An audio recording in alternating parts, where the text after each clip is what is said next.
We're getting towards the end of this week's Phil and Simon show.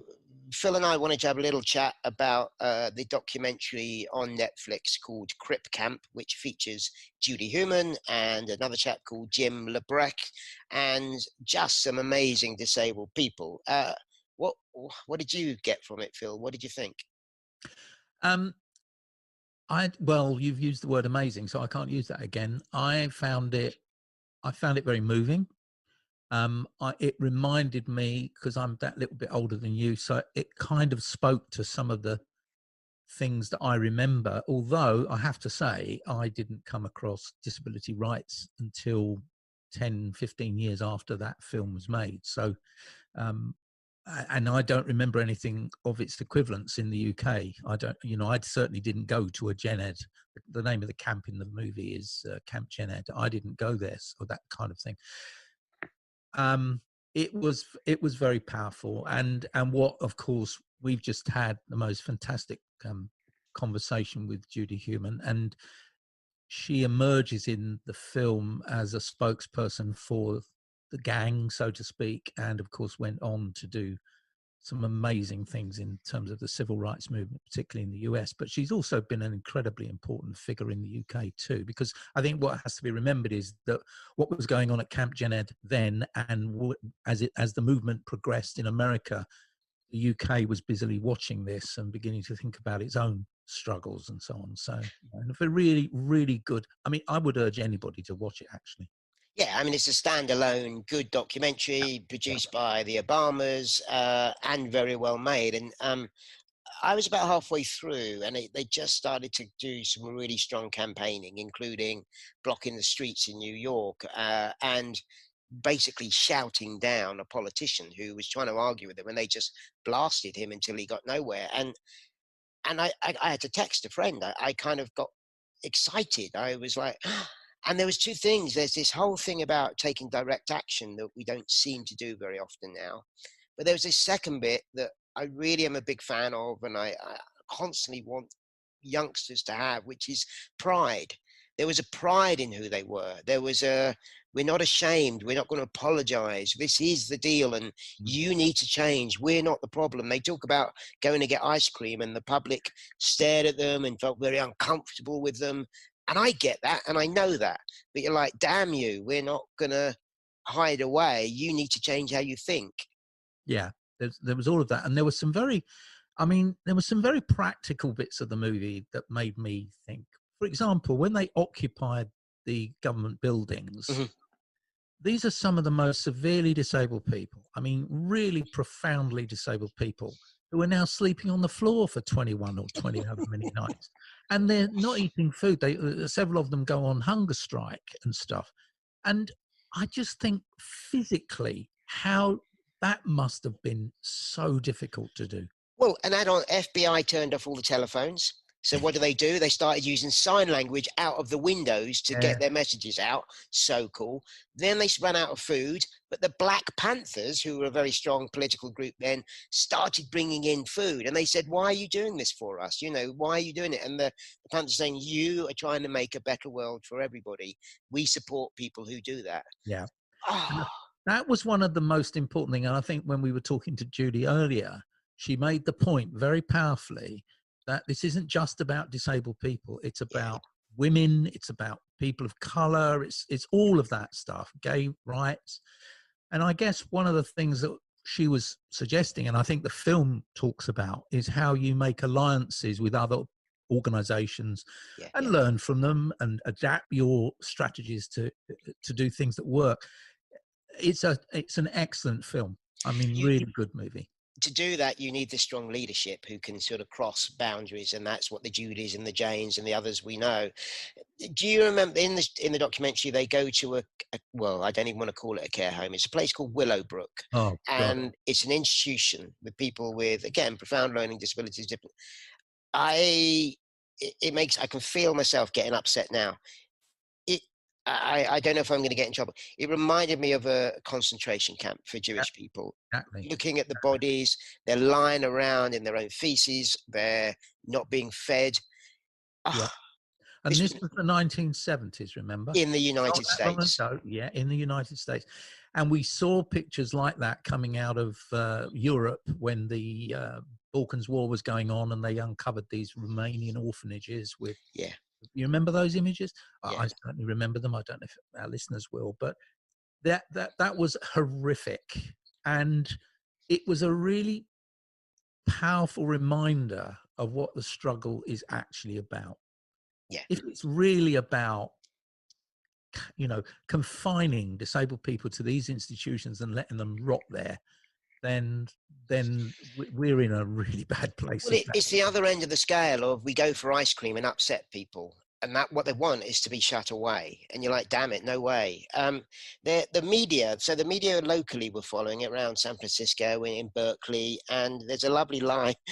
One of the media people say, and the building is an occupation by an army of cripples, and it really made me laugh. Now, there always needs to be, I think, a bit of luck. It's a bit like if you're a football team and you win, you need a bit of luck. If you're something to happen. And in the documentary, they talk about the technicians who went on strike. So they were lacking news stories. And suddenly their protest went nationwide. And suddenly the politicians start Yeah, tumbling down. because what was significant was, of course, they formed a good relationship with this particular reporter who Yeah, wasn't disabled. They had got no traction whatsoever with the governor or with President Carter, who was then president. And when that story hit all the main news feeds, it was very obvious that very quickly the governor and the president began to take much more interest. I think, too, what was lovely was that reporter was kind of now embedded with the group. We keep yeah, hearing, don't we, about I'm embedded with the troops in Afghanistan or whatever. He was embedded with the disability group. But it was important because he was telling the story, as was the guy making the movie telling the story. But this was a news feed. it was a very smart thing to do. I think as disabled people, we're very cautious of media and news media and how they represent us. Yeah. And that was a gamble even then, but they somehow got it right. There's a line in, they talk about it, if not now, when? As in, we can't give up. There was another line. I didn't get my head around it. There's a phrase they use, separate but equal, and they rejected it. Yes. What did you get from that as a phrase? Well, it linked to this idea that they had education for disabled kids and they had education for non-disabled kids, but the education was equal, except because it isn't. So it was something linked to that. It was this idea that they were treating us fairly because they were treating us separately, but actually that's not what we want. It's a bit like the Rosa Parks thing about being on the bus. She's on the bus, but she's only told where she can sit. That's not equal. That's not being treated fairly, is it? An American who I saw last year said to me, Rosa Parks would have still got to the destination, but that wasn't the point. So Yeah, that's exactly it. that's exactly right. Yes. Uh, I, I mean, there's that lovely bit there. That half of them are hippies. There's clearly a bit of free love. There's a little bit of rock and roll Free going everything, on, I think. and the idea that they'd go around every night and try and convince people to stay and occupy this building, and knowing that people, like you said, half of us wouldn't be able to say that because we'd have died these days. But Yeah. then they just went for it. It's remarkable. I, you know, to knowingly put yourself in that situation, knowing that it, and the hunger strike bit, for example, knowing that this may well kill you, um, is an appropriate use of the word courage. Because I mean, they were under enormous pressure from all sides. You mentioned the FBI, for example, but they were under pressure from all sides, and they were under pressure from their conditions. You know, the fact that they were getting more and more ill, I'm guessing, as a result of the actions they took. But they had a higher cause, didn't they? It was more about the collective, not themselves as individuals. Well, and also, if you whittle it down to their single issue at that point, it was a 504. Americans obviously used the name of these, and it was a piece of legislation that said, if you have government money, you must be accessible. Yeah. And they got it in, but no one was taking any notice of it and trying to withdraw it. So if you're a young disabled person now, what that was schools, hospitals, government buildings, local authority buildings, buses, all this, none of them had to be accessible. And they weren't being accessible. This was real basic stuff on public money. And even if it had been enforced, it only affected federal buildings. It Right. didn't affect all the other buildings. And do you know what this reminds me of? Tell me, Phil, I'm getting angry. Oh, it reminds me, Mr. Tell me. Maggie, of the public sector duty Right. was in part of our own act, and our own legislation came in later, if you recall, that was never really enforced. It Yeah. was paid lip service to. And I think what the Crip camp and the 504 stuff was about was saying it's not enough to have legislation. You've got to enforce it and you've got to implement it and so on and so forth. And with that brought to today, we have government briefings every day without a sign language I, interpreter. oh, how is that possible? I've been tweeting about that. I know. The fact is that the Scottish and the Welsh Assembly are using sign language interpreter. I haven't seen stuff out of Northern Ireland, but the United Kingdom, how is it not possible for us to provide sign language support for those briefings? It's absolutely bloody terrible, pardon my French. I think we need to do a demo, Mr. Friend. I'm out there. Oh, yes. Are you allowed out, When do though? you want to go? Well, we've got to wait till the lockdown's over, though, because you're not allowed out, because And you I might can't die. drive. So. Yeah. So just keep tweeting. We've sorted that one out, haven't we? Oh, God, we've Bloody sold out nuisance. already. Just to say, I did talk about this on BBC Outs, the other show, and with Charlie Swinburne, because there is legal pressure being put on the government on this one. So It should be necessary, should it? It should be. It's so important that everybody knows what the messages are. I kind of want to go back 30, 40 years. Oh, one last bit. There's a chap called Ed Roberts who, if he was alive today, would be sitting next to Judy. And I know him through Berkeley, and there's a building called the Ed Roberts campus, which is the most accessible building in the world. He was doing amazing stuff around this time. You mentioned it. Quite a few people who you see at the camp at late teens, early 20s, and then they die.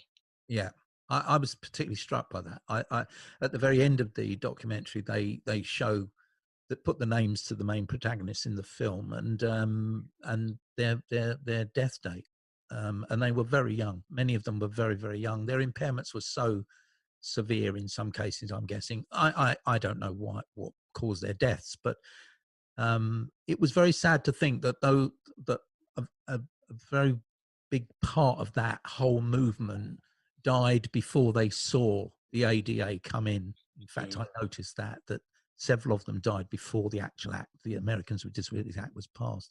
There's something, and that always makes me think when people tell us to wait, people are dying who haven't got time. Do you know what I mean? We should be doing stuff far more urgently around disability.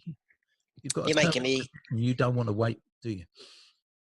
You're making me get emotional, and maybe this show, rather than dedicated to those people who are alive, who are doing amazing work, which we love to bits, it should be dedicated to those who have done all that work and aren't alive anymore. And we have those people in the UK as well as the US, around the world. And without them, these conversations wouldn't we happen. wouldn't be doing this. Yeah.